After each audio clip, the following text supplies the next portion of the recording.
how do we talk to the people that are in the area? So I started to think about political campaigns. This is exactly what they do. They speak to people, and they're so good at relating to a targeted audience. They even create different ads for different people. I think one of the great campaigns, we won't talk about the outcome, but was stuff like this. He knew, his campaign knew exactly who he was talking to. He knew exactly who the audience was, and that's how it became so relevant.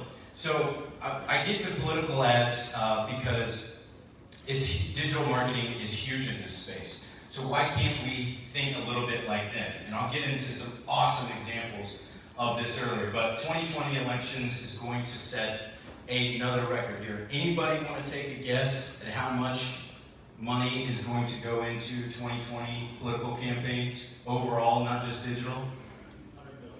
100 million? Who else? 2 billion? What else did I hear? 5 billion? 5 million? 5 billion. Okay, that's closest to the answer. So it's going to be about $6 billion. Oof. Of that, on that slide, it says about 21% of that is going to be in digital ad spend.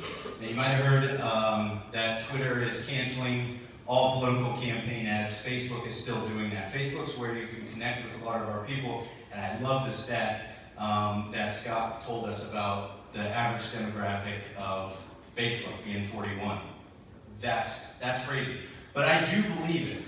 I know the younger generation, I'm 37, the younger generation right under me is Instagram, and then the young people are on TikTok. Show of hands who knows about TikTok here. Who has an account? All right. All right.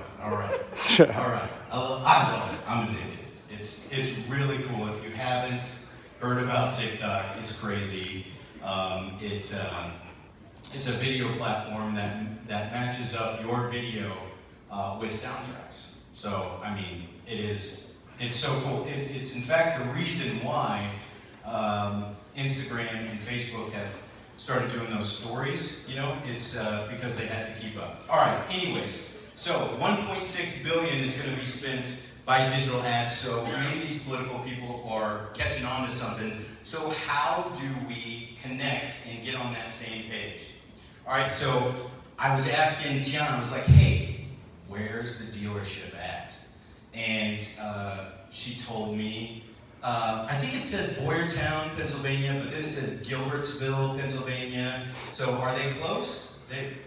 Yeah, they're right by each other. So, and then I started thinking, all right, who lives there? Who is in that area? What do the people do there?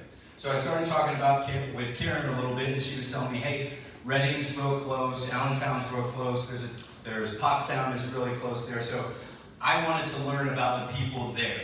So this is something that everybody in the dealer world can do on their own too, is just say, hey, have we ever made ads to try to connect with the people that in our area? So I was like, well, I know nothing about this area. Who does? Well, Wikipedia does. And it tells us right here, the geography, the demographics, all of that. This is Gilbertsville, Pennsylvania, okay?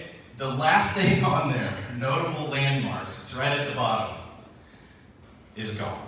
So there was nothing really there for us to go off of. So what in the heck was I going to do? So I went to Reading, Pennsylvania, and I said, okay, that's close, I'm going to do that.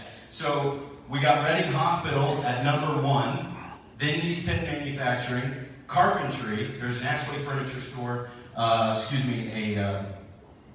manufacturer right there, the school district, the Pennsylvania government, all right, and then another St. Joseph Medical Center is down below. So I was like, okay, that's some good info. Anything else? Well, we could talk to the major employers that are there as well, okay? So East Penn Manufacturing, Tower Health, and the government. So I was like, okay, manufacturing, Tower Health, so healthcare is big, and the government.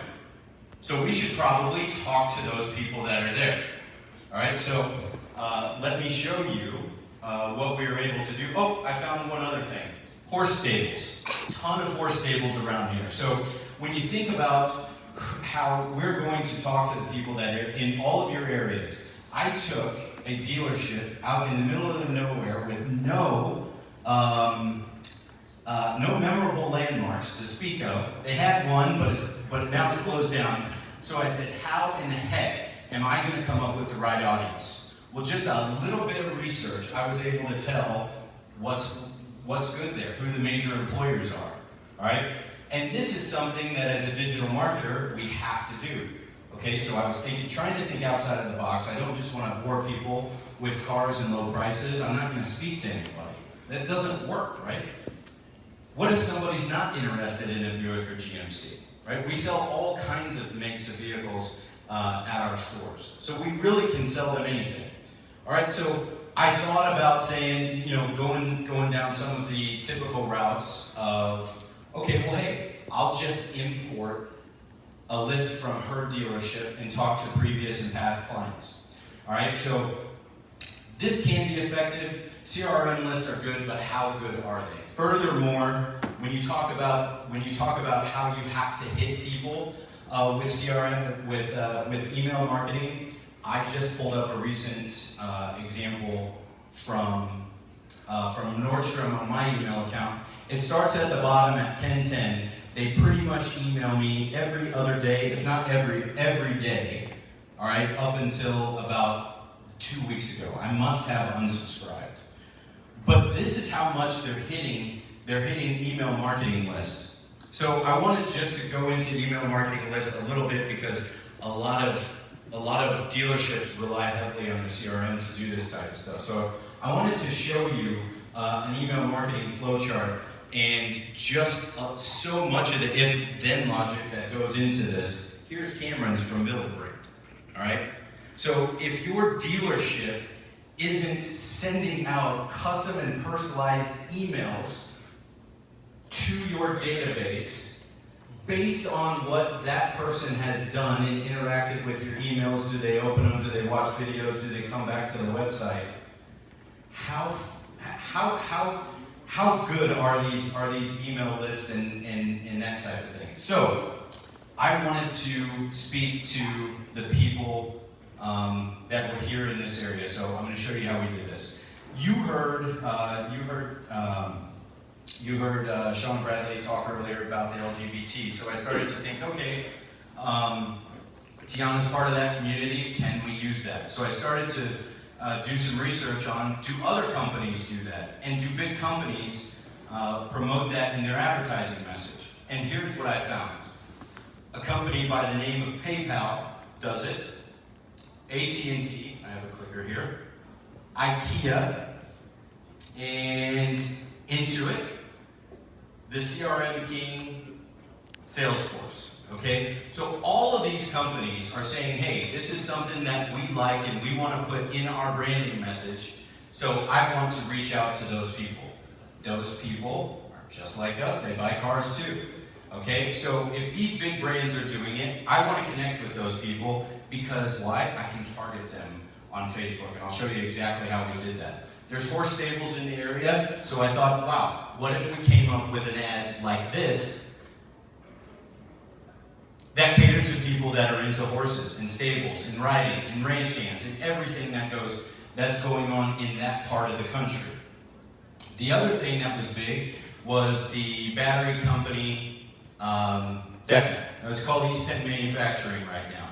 We saw that was the second largest, it was either the first or second largest employer in that city. So I guarantee you that everybody in and around that dealership knows somebody that works there themselves, or is connected to some family member somehow.